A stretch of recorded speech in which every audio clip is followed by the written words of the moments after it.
For the first 3 years of my business, I completely lived in survival mode. I was constantly stressed and I constantly felt like I hadn't done enough to switch off, turn off, or stop yet. I always felt like I wasn't making enough money yet, and to be honest, I continually put myself in stretched financial positions that created a level of uncertainty and stress that I wasn't equipped to manage yet. And I was so convinced that where I was not okay, and there was no way that I could stop or relax until I had hit bigger income milestones. But the truth of the matter was that I just didn't feel safe.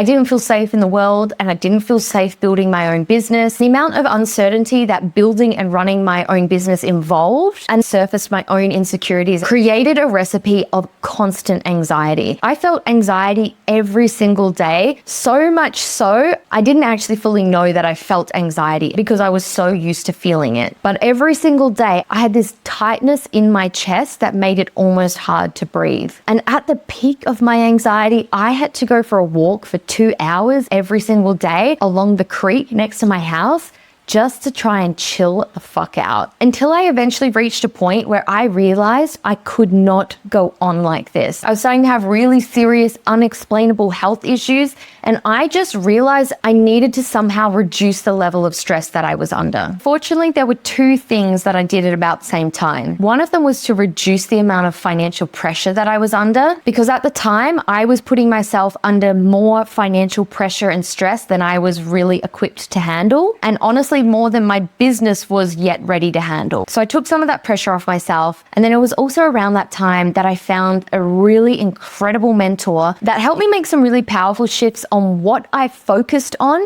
and how I operated day to day. And honestly, this changed everything for me. Last year, I took a bunch of financial risks and I put myself into some pretty vulnerable financial situations, and I was almost completely unfazed about it. I managed to just stay in my trust, stay in my pleasure, stay in my openness, and stay focused on my passion and purpose. Whereas previously, that would have spent me absolutely spinning into the depths of despair and so much fear that I would barely have been able to operate. And what enabled me to do that is hands down the shifts that I'm about to share with you. So the first major fundamental shift that I made was taking my attention off how do I make a business that works and to sell things that people will buy, and instead connect with my soul purpose and my genius of what I'm here to share in the world. Prior to this, I would have said that I was purpose-driven, but I actually didn't have a way to connect with what is my true purpose and what is my true genius in a way that's undeniable. And so whenever fear and uncertainty would take hold, I would completely doubt that there was any truth in my purpose or that I had something unique here to share, and I would get tunneled into this scarcity and survival perspective on life. What this did for me was help me really trust and know this is my path and this is what I'm meant to be doing. So I wouldn't have this constant anxiety of if this is going to work for me and am I doing the right thing and should I be doing something else. With this grounding in my purpose and my genius, I knew this is what I'm doing. I don't know how long it's going to take. I don't know how it's going to come together. I don't know when it's going to come together, but this is my true path to be following. The next shift was equally as massive, and that was to take my focus off money, how I'm going to make enough money, how I'm going to save enough money, how I'm going to invest enough money, and to just put my focus purely on serving. And there's not that there's anything wrong with having a focus on money or having money goals, but what that tends to do is hook you into your ego and then bring up all of your insecurities about yourself, your power, your sense of safety in the world, and security. And then you want certainty around all those things, which creates a perpetual loop of anxiety. Because when you have your own business, you can't control those things. So changing my focus to service and simply, how can I be of service? How can I serve the woman that I want to serve today? What can I share on my social media that's going to help that woman? What can I make a YouTube video about that's going to serve that woman? And that would unhook me from so much of my own shit about myself, from overthinking, and from the anxiety born of any sense of powerlessness. The next thing that I did actually follows on really nicely from that. Previously in my business, I got very stuck on exactly what I needed to offer in order for people to buy my offers, which made me reduce everything that I actually wanted to share and offer to women down to only this one tiny little section. Because I had this belief, you just get known for one thing, do one thing, solve one small problem, and don't go outside of that. So I basically threw that out the window and decided to do whatever really aligned with my purpose, how I wanted to serve women, and what I had knowledge and wisdom to share about. So now I was no longer trying to figure out how to get myself to fit into the world, and I was operating from love and passion. I wasn't trying to control anything. I wasn't trying to make anything work. I was sharing from my heart. And honestly, this was more magnetic than ever. I made so much more money once I did this. The next thing that I did was that I got one-to-one coaching from someone who had intuitive skills to reflect back to me what my true nature and purpose was, what I was really genius and brilliant at, what I was here to bring to the world. And what that gave me was confirmation on what I got for myself. As I mentioned earlier, I was already purpose-driven. I already had a sense of my purpose, but I went into constant doubt with it and also doubt whether it was even real. But having a coach who was intuitively trained confirmed and validated the truth of what I was here for, strengthening my resolve in my path so that I didn't go into this anxiety and doubt over whether I was doing the right thing. This next mindset shift that I made came a little later, but it's the shift that enabled me to be okay with not having control. Because when you need to have control, you can't let go. And this was to recognize that I am resourceful and to choose that I will do whatever it takes. Part of the fear that had kept me in that anxious state where I could never turn off was feeling like I would be fucked if things collapsed, or if I launched something that flopped, or if I was really bold with my expression and it didn't land, or I did something that sabotaged having consistent clients. But that fear only existed because I was unconsciously feeling powerless about meeting it if it eventuated. And so what I did here was that I recognized I'm a resourceful person, and if anything collapses, I will do what it takes. I will do what it takes. If I fuck up my income somehow and I need a different income source for a period of time while I build it back up, I'll get a job. I will do what it takes. And it was really interesting when I made that mindset shift because I didn't realize how I wasn't in that mindset before. Because before I was almost unconsciously thinking if it fails, then I've got no other option. Or if I have to go and get another job, then it means everything's over. You've never failed until you just decide to stop. And so I just got rid of all these egoic conditions that the journey had to look any particular way. And I just got over my sense of powerlessness, that if things don't go the way that I want, I'm screwed.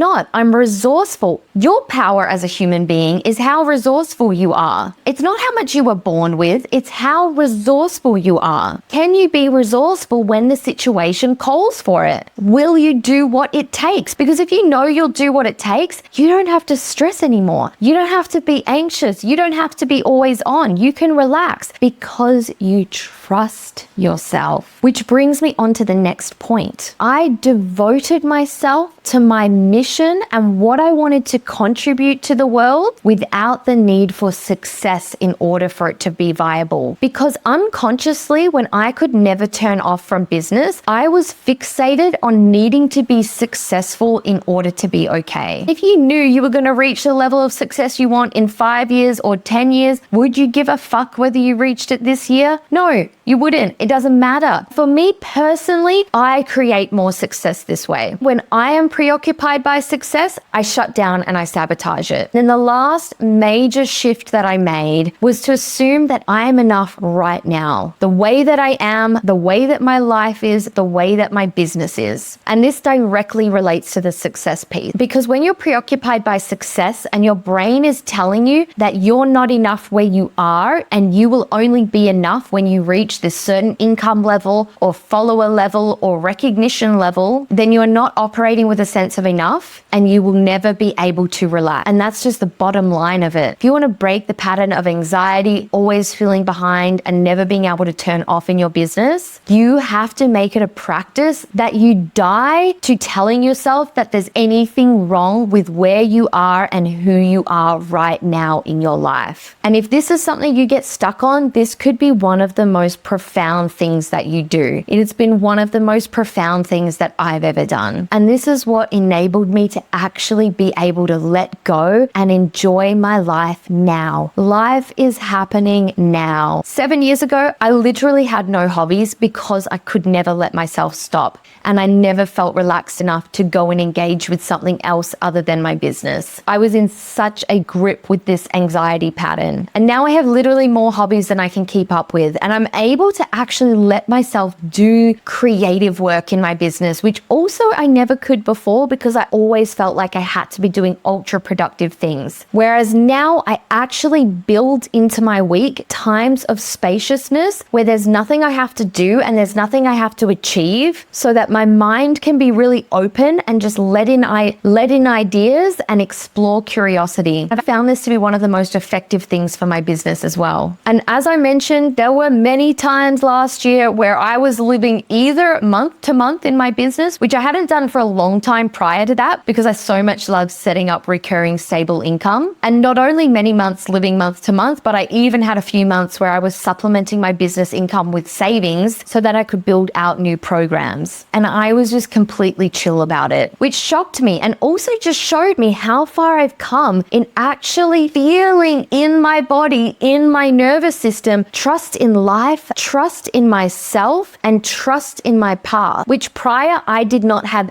any of those three things. Now, this does take work and regular practice, just like strength training, because if you don't work tools and practices to continue to bring yourself back into the higher awareness of your true path, the awareness that you are enough and whole as you are, the awareness of when you start to get preoccupied with success and to have a little ego death to it, and the devotion to your service over numbers, your ego is just going to come in wanting all of its certainty and control and surfacing all of your insecurities. It's literally like strength training. You've just got to do your maintenance exercises. In my book, Be Unacceptable, there is 5 literally of those strength training exercises that I use all the time to keep mastery over my mind so that I can stay in trust, pleasure, and ease despite the uncertainty and risk of running your own business and financially living off that business as well. Because if you want to have a business that doesn't burn you out, you need to learn how to stay flowing and open under pressure and uncertainty. And this is honestly why so many people that do start a business end up going back to a job. It's not because they didn't have amazing skills or talents to share. It's because they weren't equipped to live under these conditions, which you wouldn't be if no one's ever taught you how to. So if you want to get those 5 tools, I put a link for my book in the description. And I would love to hear from you in the comments. What are you taking away from this video? What jumped out at you? What is the mindset shift that you feel like you need to implement?